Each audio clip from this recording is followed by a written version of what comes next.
So I'm going to space my bush beans about 3 to 4 inches apart. I'm just going to drop here in the holes. And then we'll go back over, cover them up, pat them down, and then we'll give it a little water here after we're finished planting.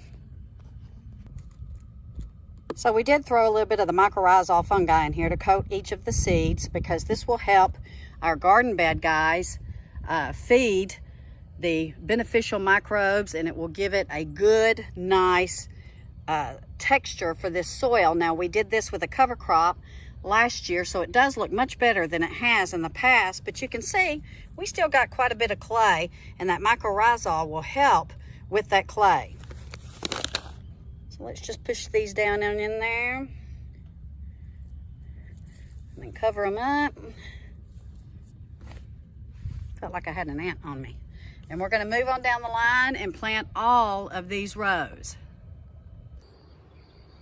That was 61 days ago, guys, and here we are. You can see I've got some weeds and some grasses in there. I'm not too concerned about it because the green beans came up just fine.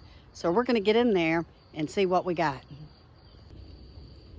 You can see I have some nice looking thick bush beans in here, or green beans. So we're going to start picking these. But I still have quite a few buds on these plants, so I expect to get at least 3 harvests out of these bush beans here. And I'll show you where I've been picking from of the ones that I planted a little bit earlier. If you're not seeing the beans at the top of your plants, guys, be sure and look at the very bottom, because they tend to come in down below, especially at the first. Aren't those beautiful?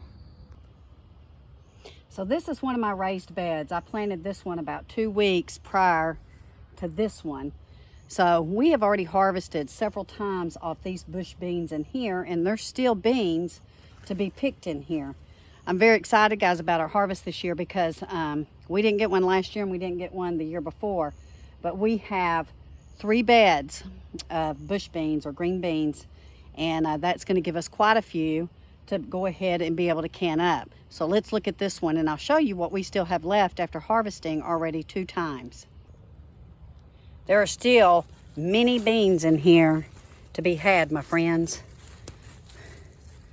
So bush beans, a lot of people will grow a big crop of them, and they'll just pull up the bush and take the beans off of them. We don't do that because we want to harvest from them as many times as we can. And you can see they still have flowers on them as well. So these are going to keep producing as long as the weather permits. Now, we are having some very mild temperatures at night. We were 62 or 63 this morning, and we're going to get up into the upper 80s, but we've not really hit 90 degrees except a couple of times still this year. So we are really enjoying the weather and how it's permitting us to have a good green bean harvest.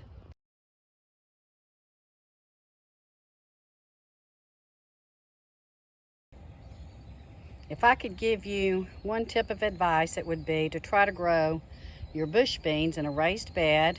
And you can see I got a little sit-up-on that I can sit and pick my beans, because as we get older, guys, it's a little harder to bend over and to stoop to pick these. Now, if you have kids, no big deal. If you got grandchildren, I'll get my grandson out here to help me pick those in the ground over there as they continue to come in.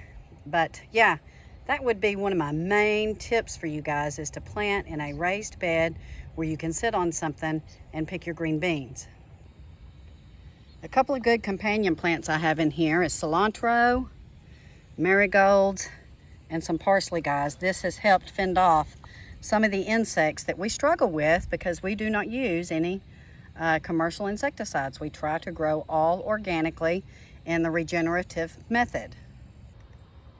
Another tip I want to give you is to plant in succession, meaning plant some every week apart or every 2 weeks apart, so you have a continual harvest coming in.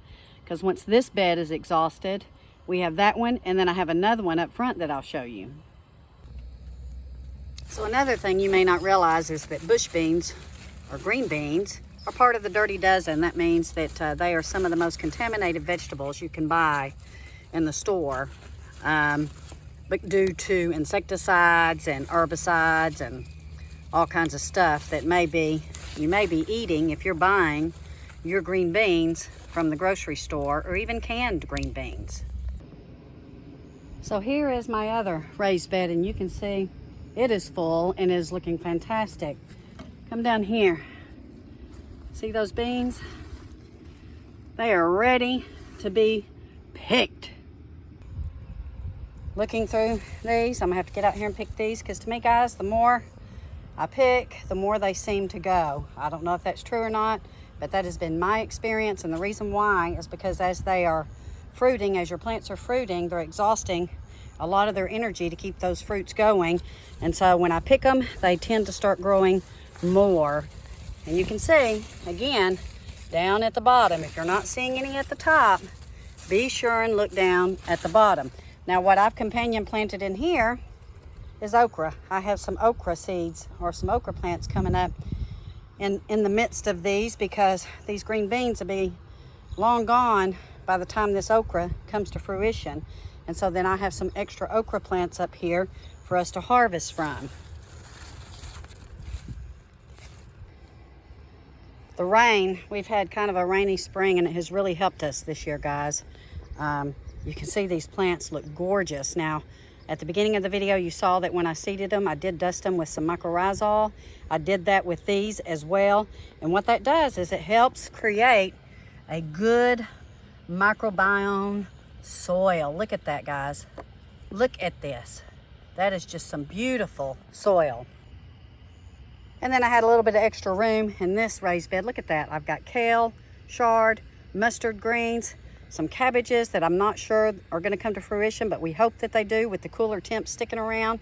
And I just stuck some bush beans around it, guys, to fill in the space, because these also are treated with the mycorrhizal fungi, and it keeps our soil healthy and ready to plant when some of these things come up. Now, this is my mustard plant. It's just absolutely delicious. I can't emphasize to you. And it is getting ready to bolt out, because I'm going to save these seeds and I'm going to plant them again in the fall. So just a quick note I want to tell you guys is that right now 12 ounces of organic green beans at the discount grocery stores are going for $3.98 or $4. Others, they're going up to $5 to $6. So you can see we're going to save loads of money by growing our own. So we have 2 very large buckets of bush beans, green beans, and I think that this is going to be one of my big things to can this year for my 365 canning challenge. So you guys stay tuned to that, because I'll be canning these up in the next day or 2. So just to give you an idea of the cost savings, guys, is look, I have 3 pounds and 12 ounces. That is substantial. This will probably can me up about 5 quarts, 4 to 5 quarts, and I will can them in quarts, because a pint will usually serve 2 people, and there's 3 of us with me, Greg, and Pop, so this will be perfect for our serving size at dinner. Now, I've already made us a mess of these for Memorial Day. We had it with a ham, and they were so good. I'll go ahead and put my recipe down below, or my video down below, but let me tell you, bacon goes in everything here in the South. Sorry, I look a little harried this morning. It's hot out there. But anyway, so we cook some bacon up, and then we saute some onions, and throw those onions and green beans and the bacon bits and a little bit of bacon grease in there. And that's how we make our southern green beans. Also add a little garlic if you're so inclined. But anyway, that's how we cook ours here. And that's what we had Memorial Day. So thank you guys for joining me while I pick my green beans this morning. It's already heating up a little bit. That sun beating down on me is a little warm, so it's real important that I got here and do this early. But go ahead and subscribe to our channel. We got lots of great things going on here on our farm. Tomatoes are starting to come to fruition. We're getting some really good squash and zucchini and patty pan squash in. The okra out in the big high tunnel looks like it's starting to take off. So give us a thumbs up if you like this video. Be sure and share our videos, make our community a little bit bigger. We have a wonderful community. And thank you for stopping by this morning. Love you all. We'll see you soon.